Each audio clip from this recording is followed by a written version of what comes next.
Le second livre de Samuel, chapitre 14. Joab, fils de Tseruja, s'aperçut que le cœur du roi était porté pour Absalom. Il envoya chercher à Tekoa une femme habile et lui dit « Montre-toi désolé et revêt des habits de deuil. Ne toins pas d'huile et sois comme une femme qui depuis longtemps pleure un mort. Tu iras ainsi vers le roi et tu lui parleras de cette manière. » Et Joab lui mit dans la bouche ce qu'elle devait dire. La femme de Tekoa alla parler au roi, elle tomba la face contre terre et se prosterna, et elle dit « Ô roi, sauve-moi » Le roi lui dit « Qu'as-tu » Elle répondit « Oui, je suis veuve, mon mari est mort. Ta servante avait 2 fils, ils se sont tous 2 querellés dans les champs, et il n'y avait personne pour les séparer. L'un a frappé l'autre et l'a tué. Et voici, toute la famille s'est levée contre ta servante en disant « Livre le meurtrier de son frère, nous voulons le faire mourir pour la vie de son frère qui l'a tué. Nous voulons détruire même l'héritier. Ils éteindraient ainsi le tison qui me reste, pour ne laisser à mon mari ni mon nom, ni survivant sur la face de la terre. » Le roi dit à la femme « Va dans ta maison, je donnerai des ordres à ton sujet. » La femme de Tekoa dit au roi « C'est sur moi, ô roi mon seigneur, et sur la maison de mon père que le châtiment va tomber. Le roi et son trône n'auront pas à en souffrir. » Le roi dit « Si quelqu'un parle contre toi, amène-le-moi, et il ne lui arrivera plus de te toucher. » Elle dit « Que le roi se souvienne de l'Éternel, ton Dieu, afin que le vengeur du sang n'augmente pas la ruine, et qu'on ne détruise pas mon fils. » Et il dit « L'Éternel est vivant. Il ne tombera pas à terre un cheveu de ton fils. » La femme dit « Permets que ta servante dise un mot à mon seigneur le roi. » Et il dit « Parle. » La femme dit « Pourquoi penses-tu de la sorte à l'égard du peuple de Dieu, puisqu'il résulte des paroles mêmes du roi que le roi est comme coupable, en ne rappelant pas celui qui l'a proscrit? Il nous faut certainement mourir, et nous serons comme des eaux répandues à terre, et qui ne se rassemblent plus. Dieu n'ôte pas la vie, mais il désire que le fugitif ne reste pas banni de sa présence. Maintenant, si je suis venu dire ces choses au roi mon seigneur, c'est que le peuple m'a effrayé, et ta servante a dit « Je veux parler au roi, peut-être le roi fera-t-il ce que dira sa servante. » Oui, le roi écoutera sa servante pour la délivrer de la main de ceux qui cherchent à nous exterminer, moi et mon fils, de l'héritage de Dieu. Ta servante a dit « Que la parole de mon seigneur le roi me donne le repos, car mon seigneur le roi est comme un ange de Dieu, prêt à entendre le bien et le mal, et que l'Éternel ton Dieu soit avec toi. » Le roi répondit et dit à la femme « Ne me cache pas ce que je vais te demander. » Et la femme dit « Que mon seigneur le roi parle. » Le roi dit alors « La main de Joab n'est-elle pas avec toi dans tout ceci ?» Et la femme répondit « Aussi vrai que ton âme est vivante, ô roi mon seigneur, il n'y a rien à droite ni à gauche de tout ce que me dit mon seigneur le roi. C'est en effet ton serviteur Joab qui m'a donné des ordres et qui a mis dans la bouche de ta servante toutes ces paroles. C'est pour donner à la chose une autre tournure que ton serviteur Joab a fait cela. Mais mon seigneur est aussi sage qu'un ange de Dieu pour connaître tout ce qui se passe sur la terre. » Le roi dit à Joab « Voici, je veux bien faire cela. Va donc, ramène le jeune homme Absalom. » Joab tomba la face contre terre et se prosterna, et il bénit le roi.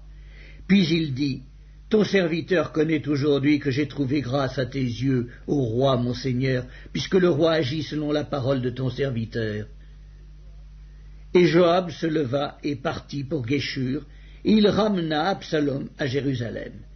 Mais le roi dit « Qu'il se retire dans sa maison, et qu'il ne voie point ma face. » Et Absalom se retira dans sa maison, et il ne vit point la face du roi. Il n'y avait pas un homme dans tout Israël aussi renommé qu'Absalom pour sa beauté. Depuis la plante du pied jusqu'au sommet de la tête, il n'y avait point en lui de défaut. Lorsqu'il se rasait la tête, c'était chaque année qu'il se la rasait parce que sa chevelure lui pesait, le poids des cheveux de sa tête était de 200 cycles, poids du roi. Il naquit à Absalom 3 fils et une fille nommée Tamar, qui était une femme belle de figure. Absalom demeura 2 ans à Jérusalem sans voir la face du roi. Il fit demander Joab pour l'envoyer vers le roi, mais Joab ne voulut point venir auprès de lui. Il le fit demander une seconde fois, et Joab ne voulut point venir.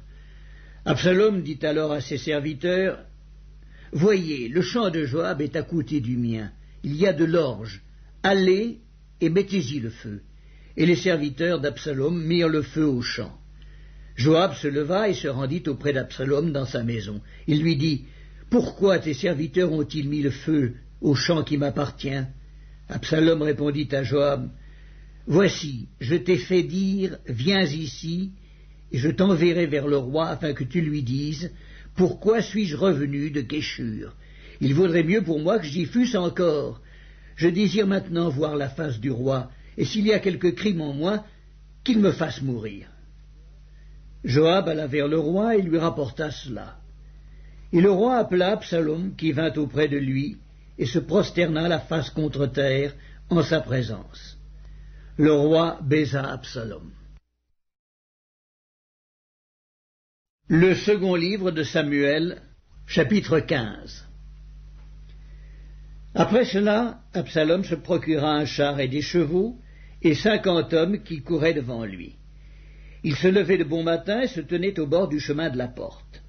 Et chaque fois qu'un homme ayant une contestation se rendait vers le roi pour obtenir un jugement, Absalom l'appelait et disait « De quelle ville es-tu » Lorsqu'il avait répondu « Je suis d'une telle tribu d'Israël », Absalom lui disait « Vois, ta cause est bonne et juste, mais personne de chez le roi ne t'écoutera. » Absalom disait « Qui m'établira juge dans le pays ?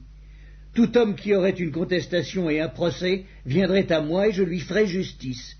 Et quand quelqu'un s'approchait pour se prosterner devant lui, il lui tendait la main, le saisissait et l'embrassait. » Absalom agissait ainsi à l'égard de tous ceux d'Israël qui se rendaient vers le roi pour demander justice. Et Absalom gagnait le cœur des gens d'Israël. Au bout de 40 ans, Absalom dit au roi, « Permets que j'aille à Hébron pour accomplir le vœu que j'ai fait à l'Éternel, car ton serviteur a fait un vœu pendant que je demeurais à Guéshur en Syrie. J'ai dit, si l'Éternel me ramène à Jérusalem, je servirai l'Éternel. » Le roi lui dit, « Va en paix. » Et Absalom se leva et partit pour Hébron. Absalom envoyait des espions dans toutes les tribus d'Israël pour dire, « Quand vous entendrez le son de la trompette, vous direz, Absalom règne à Hébron. » 200 hommes de Jérusalem qui avaient été invités accompagnèrent Absalom, et ils le firent en toute simplicité sans rien savoir. Pendant qu'Absalom offrait les sacrifices, il envoya chercher à la ville de Gilo Achitophel, le Gilonite, conseiller de David. La conjuration devint puissante, et le peuple était de plus en plus nombreux auprès d'Absalom. Quelqu'un vint informer David et lui dit, « Le cœur des hommes d'Israël s'est tourné vers Absalom. » Et David dit à tous ses serviteurs qui étaient avec lui à Jérusalem, « Levez-vous, fuyons, car il n'y aura point de salut pour nous devant Absalom. Hâtez-vous de partir, sinon il ne tarderait pas à nous atteindre, et il nous précipiterait dans le malheur et frapperait la ville du tranchant de l'épée. » Les serviteurs du roi lui dirent, « Tes serviteurs feront tout ce que tu voudras, mon seigneur le roi. » Le roi sortit, et toute sa maison le suivait, et il laissa 10 concubines pour garder la maison. Le roi sortit, et tout le peuple le suivait, et ils s'arrêtèrent à la dernière maison. Tous ses serviteurs, tous les Kérétiens et tous les Pélétiens, passèrent à ses côtés, et tous les Gatiens, au nombre de 600 hommes, venus de Gath à sa suite, passèrent devant le roi. Le roi dit à Itaï de Gath, « Pourquoi viendrais-tu aussi avec nous? Retourne et reste avec le roi, car tu es étranger, et même tu as été emmené de ton pays. Tu es arrivé d'hier, et aujourd'hui je te ferai errer avec nous, çà et là, quand je ne sais moi-même où je vais. Retourne et emmène tes frères avec toi. Que l'Éternel use envers toi de bonté et de fidélité. » Itaï répondit au roi et dit, « L'Éternel est vivant, et mon seigneur le roi est vivant, Au lieu où sera mon Seigneur le roi, soit pour mourir, soit pour vivre, là aussi sera ton serviteur. » David dit alors à Ittaï, « Va, passe. » Et Ittaï de Gath passa, avec tous ses gens et tous les enfants qui étaient avec lui. Toute la contrée était en larmes et l'on poussait de grands cris au passage de tout le peuple. Le roi passa le torrent de Cédron, et tout le peuple passa vis-à-vis du chemin qui mène au désert. Tsadok était aussi là, et avec lui tous les Lévites portant l'arche de l'alliance de Dieu. Et ils posèrent l'arche de Dieu, et Abiatar montait pendant que tout le peuple achevait de sortir de la ville. Le roi dit à Tsadok, « Reporte l'arche de Dieu dans la ville. Si je trouve grâce aux yeux de l'Éternel, il me ramènera, et il me fera voir l'arche et sa demeure. Mais s'il dit, je ne prends point plaisir en toi, me voici qu'il me fasse ce qui lui semblera bon. » Le roi dit encore au sacrificateur Tsadok, « Comprends-tu? Retourne en paix dans la ville avec Achimaats, ton fils, et avec Jonathan, fils d'Abiatar, vos deux fils. Voyez, j'attendrai dans les plaines du désert jusqu'à ce qu'il m'arrive des nouvelles de votre part. » Ainsi Tsadok et Abiatar reportèrent l'arche de Dieu à Jérusalem, et ils y restèrent. David monta la colline des Oliviers. Il montait en pleurant et la tête couverte, et il marchait nu-pieds. Et tous ceux qui étaient avec lui se couvrirent aussi la tête, et ils montaient en pleurant. On vint dire à David, « Achitophel est avec Absalom parmi les conjurés. » Et David dit, « Ô Éternel, réduis à néant les conseils d'Achitophel. » Lorsque David fut arrivé au sommet, où il se prosterna devant Dieu, voici, Uscaï, l'Archien, vint au-devant de lui, la tunique déchirée et la tête couverte de terre. David lui dit, « Si tu viens avec moi, tu me seras à charge. Et au contraire, tu anéantiras en ma faveur les conseils d'Achitophel, si tu retournes à la ville et que tu dises à Absalom, « Ô roi, je serai ton serviteur. Je fus autrefois le serviteur de ton père, mais je suis maintenant ton serviteur. » Les sacrificateurs Tsadok et Abiatar ne seront-ils pas avec toi? Tout ce que tu apprendras de la maison du roi, tu le diras aux sacrificateurs Tsadok et Abiatar. Et comme ils ont là auprès d'eux leurs deux fils, Achimaats, fils de Tsadok, et Jonathan, fils d'Abiatar, c'est par eux que vous me ferez savoir tout ce que vous aurez appris. Uscaï, ami de David, retourna donc à la ville, et Absalom entra dans Jérusalem. Le second livre de Samuel, chapitre 16. Lorsque David eut un peu dépassé le sommet, voici Tsiba, serviteur de Méphibosheth, vint au-devant de lui avec 2 ânes bâtés sur lesquels il y avait 200 pains, 100 masses de raisins secs, 100 de fruits d'été et une outre de vin. Le roi dit à Tsiba, « Que veux-tu faire de cela ?» Et Tsiba répondit, « Les ânes serviront de monture à la maison du roi, le pain et les fruits d'été sont pour nourrir les jeunes gens, et le vin pour désaltérer ceux qui seront fatigués dans le désert. » Le roi dit, « Où est le fils de ton maître ?» Et Tsiba répondit au roi, « Voici, il est resté à Jérusalem, car il a dit, « Aujourd'hui la maison d'Israël me rendra le royaume de mon père. » Le roi dit à Tsiba, « Voici, tout ce qui appartient à Méphibosheth est à toi. » Et Tsiba dit, « Je me prosterne, que je trouve grâce à tes yeux, ô roi mon seigneur. » David était arrivé jusqu'à Bacurim, et voici, il sortit de là un homme de la famille et de la maison de Saül, nommé Shimei, fils de Guéra. Il s'avança en prononçant des malédictions, et il jeta des pierres à David et à tous les serviteurs du roi David, tandis que tout le peuple et tous les hommes vaillants étaient à la droite et à la gauche du roi. Shimei parlait ainsi en le maudissant. « Va-t'en, va-t'en, homme de sang, méchant homme. L'Éternel fait retomber sur toi tout le sang de la maison de Saül, dont tu occupais le trône, et l'Éternel a livré le royaume entre les mains d'Absalom, ton fils. Et te voilà malheureux comme tu le mérites, car tu es un homme de sang. » Alors Abiscaï, fils de Tséruja, dit au roi, « Pourquoi ce chien mort maudit-il le roi, mon seigneur? Laisse-moi, je te prie, aller lui couper la tête. » Mais le roi dit, « Qu'ai-je à faire avec vous, fils de Tséruja? S'il maudit, c'est que l'Éternel lui a dit, maudit David. Qui donc lui dira, pourquoi agis-tu ainsi? » Et David dit à Abiscaï et à tous ses serviteurs, « Voici, mon fils qui est sorti de mes entrailles en veut à ma vie, à plus forte raison ce Benjamite. Laissez-le et qu'il maudisse, car l'Éternel le lui a dit.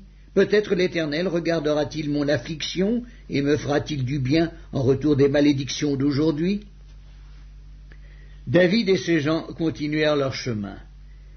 Et Chiméi marchait sur le flanc de la montagne près de David, et en marchant, il maudissait, il jetait des pierres contre lui, il faisait voler la poussière. Le roi et tout le peuple qui était avec lui arrivèrent à Agéphim, et là ils se reposèrent.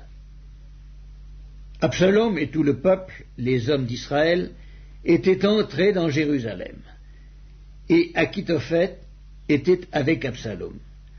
Lorsqu'Uscaï, l'Archien, ami de David, fut arrivé auprès d'Absalom, il lui dit « Vive le roi, vive le roi !»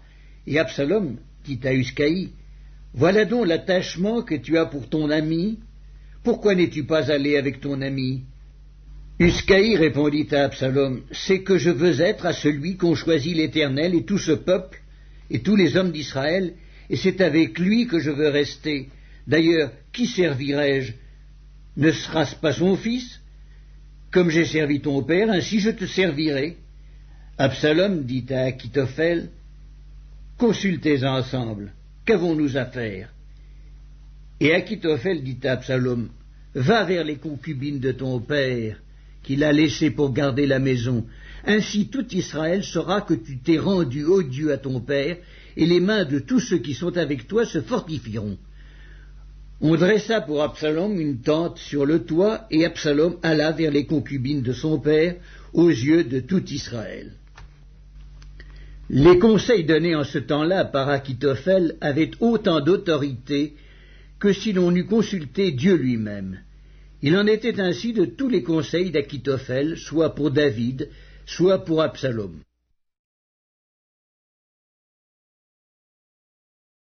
Le second livre de Samuel, chapitre 17. Achitophel dit à Absalom, « Laisse-moi choisir 12 000 hommes. Je me lèverai et je poursuivrai David cette nuit même. Je le surprendrai pendant qu'il est fatigué et que ses mains sont affaiblies. Je l'épouvanterai, et tout le peuple qui est avec lui s'enfuira. Je frapperai le roi seul, et je ramènerai à toi tout le peuple. La mort de l'homme à qui tu en veux assurera le retour de tous, et tout le peuple sera en paix. » Cette parole plut à Absalom et à tous les anciens d'Israël. Cependant Absalom dit, « Appelez encore Uscaï l'Archien, et que nous entendions aussi ce qu'il dira. » Uscaï vint auprès d'Absalom, et Absalom lui dit, « Voici comment a parlé Achitophel. Devons-nous faire ce qu'il a dit ou non?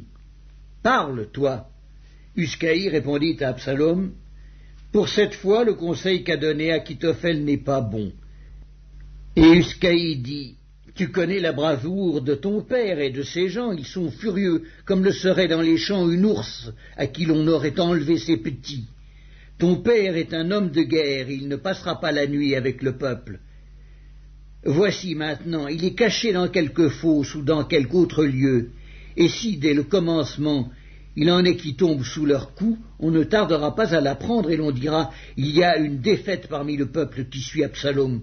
Alors le plus vaillant, eût-il un cœur de lion, sera saisi d'épouvante, car tout Israël sait que ton père est un héros et qu'il a des braves avec lui. Je conseille donc que tout Israël se rassemble auprès de toi, depuis Dan jusqu'à Beersheba, multitude pareille au sable qui est sur le bord de la mer. Tu marcheras en personne au combat, nous arriverons à lui en quelque lieu que nous le trouvions, et nous tomberons sur lui comme la rosée tombe sur le sol, et pas un n'échappera, ni lui, ni aucun des hommes qui sont avec lui. S'il se retire dans une ville, tout Israël portera des cordes vers cette ville, et nous la traînerons au torrent jusqu'à ce qu'on en trouve plus d'une pierre. Absalom et tous les gens d'Israël dirent: le conseil d'Uscaï l'Archien vaut mieux que le conseil d'Akitophel. Or l'Éternel avait résolu d'anéantir le bon conseil d'Akitophel afin d'amener le malheur sur Absalom. Uscaï dit aux sacrificateurs Tsadok et Abiathar: Akitophel a donné tel et tel conseil à Absalom et aux anciens d'Israël, et moi j'ai conseillé telle et telle chose. Maintenant envoyez tout de suite informer David, et faites-lui dire: ne passe point la nuit dans les plaines du désert, mais va plus loin, de peur que le roi et tout le peuple qui est avec lui ne soient exposés à périr. Jonathan et Achimaatz se tenaient à En-Rogel. Une servante vint leur dire d'aller informer le roi David, car il n'osait pas se montrer et entrer dans la ville. Un jeune homme les aperçut et le rapporta à Absalom. Mais ils partirent tous deux en hâte, et ils arrivèrent à Bakurim, à la maison d'un homme qui avait un puits dans sa cour, et ils y descendirent. La femme prit une couverture qu'elle étendit sur l'ouverture du puits, et elle y répandit du grain pilé, pour qu'on ne se doutât de rien. Les serviteurs d'Absalom entrèrent dans la maison auprès de cette femme et dirent: où sont Achimaatz et Jonathan? La femme leur répondit: ils ont passé le ruisseau. Ils cherchèrent et, ne les trouvant pas, ils retournèrent à Jérusalem. Après leur départ, Achimaatz et Jonathan remontèrent du puits et allèrent informer le roi David. Ils dirent à David: levez-vous et hâtez-vous de passer l'eau, car Akitophel a conseillé contre vous telle chose. David et tout le peuple qui était avec lui se levèrent et ils passèrent le Jourdain. À la lumière du matin, il n'y avait pas un qui ne fût resté à l'écart, pas un qui n'eût passé le Jourdain. Akitophel, voyant que son conseil n'était pas suivi, sella son âne et partit pour s'en aller chez lui dans sa ville. Il donna ses ordres à sa maison et il s'étrangla. C'est ainsi qu'il mourut, et on l'enterra dans le sépulcre de son père. David arriva à Mahanaïm, et Absalom passa le Jourdain, lui et tous les hommes d'Israël avec lui. Absalom mit Amasa à la tête de l'armée, en remplacement de Joab. Amasa était fils d'un homme appelé Jitra, l'Israélite, qui était allé vers Abigal, fille de Nachash et sœur de Tseruja, mère de Joab. Israël et Absalom campèrent dans le pays de Galaad. Lorsque David fut arrivé à Manaïm, Shobi, fils de Nachash, de Rabba, des fils d'Ammon, Makir, fils d'Ammiel, de Lodbar, et Barzilai, le Galaadite, de Roglim, apportèrent des lits, des bassins, des vases de terre, du froment, de l'orge, de la farine, du grain rôti, des fèves, des lentilles, des grains rôtis, du miel, de la crème, des brebis et des fromages de vache. Ils apportèrent ces choses à David et au peuple qui était avec lui, afin qu'ils mangeassent, car ils disaient: ce peuple a dû souffrir de la faim, de la fatigue et de la soif dans le désert. Le second livre de Samuel, chapitre 18. David passa en revue le peuple qui était avec lui, et il établit sur eux des chefs de milliers et des chefs de centaines. Il plaça le tiers du peuple sous le commandement de Joab, le tiers sous celui d'Abiscaï, fils de Tseruja, frère de Joab, et le tiers sous celui d'Ittaï de Gath. Et le roi dit au peuple: moi aussi je veux sortir avec vous. Mais le peuple dit: tu ne sortiras point, car si nous prenons la fuite, ce n'est pas sur nous que l'attention se portera, et quand la moitié d'entre nous succomberait, on n'y ferait pas attention. Mais toi, tu es comme 10 000 de nous, et maintenant il vaut mieux que de la ville tu puisses venir à notre secours. Le roi leur répondit: je ferai ce qui vous paraît bon. Et le roi se tint à côté de la porte, pendant que tout le peuple sortait par centaines et par milliers.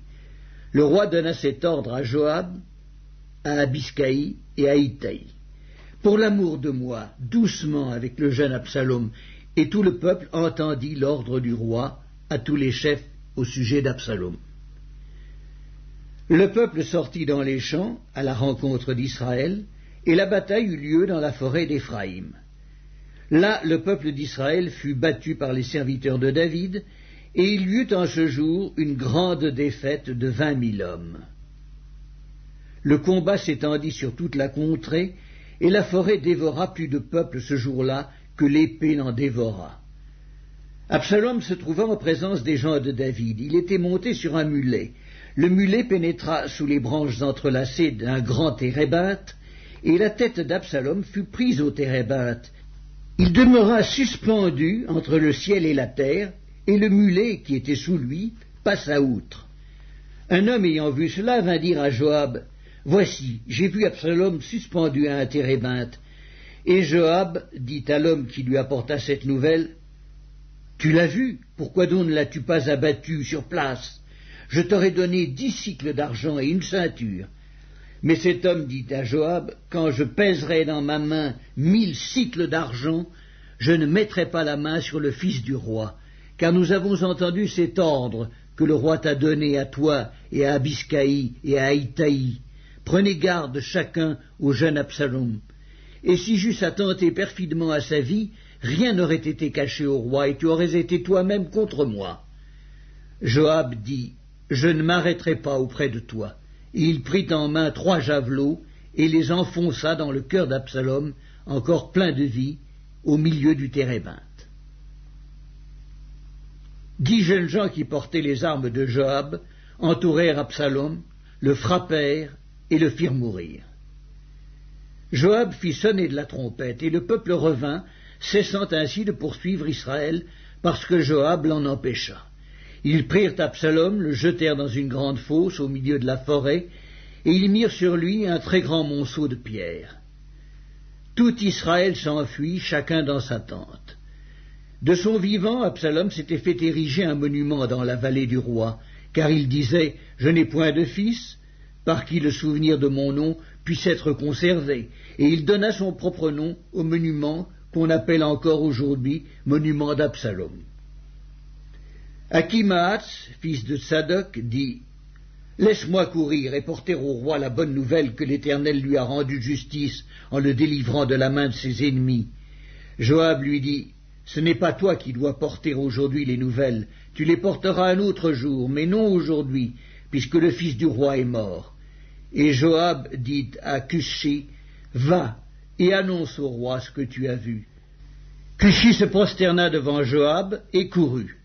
Achimaas, fils de Tsadok, dit encore à Joab, « Quoi qu'il arrive, laisse-moi courir après Cushi. » Et Joab dit, « Pourquoi veux-tu courir, mon fils? Ce n'est pas un message qui te sera profitable. »« Quoi qu'il arrive, je veux courir, reprit Achimaas. Et Joab lui dit, « Cours. » Achimaas courut par le chemin de la plaine, et il devança Cushi. David était assis entre les 2 portes. La sentinelle alla sur le toit de la porte vers la muraille. Elle leva les yeux et regarda. Et voici un homme courait tout seul. La sentinelle cria et avertit le roi. Le roi dit, « S'il est seul, il apporte des nouvelles. » Et cet homme arrivait toujours plus près.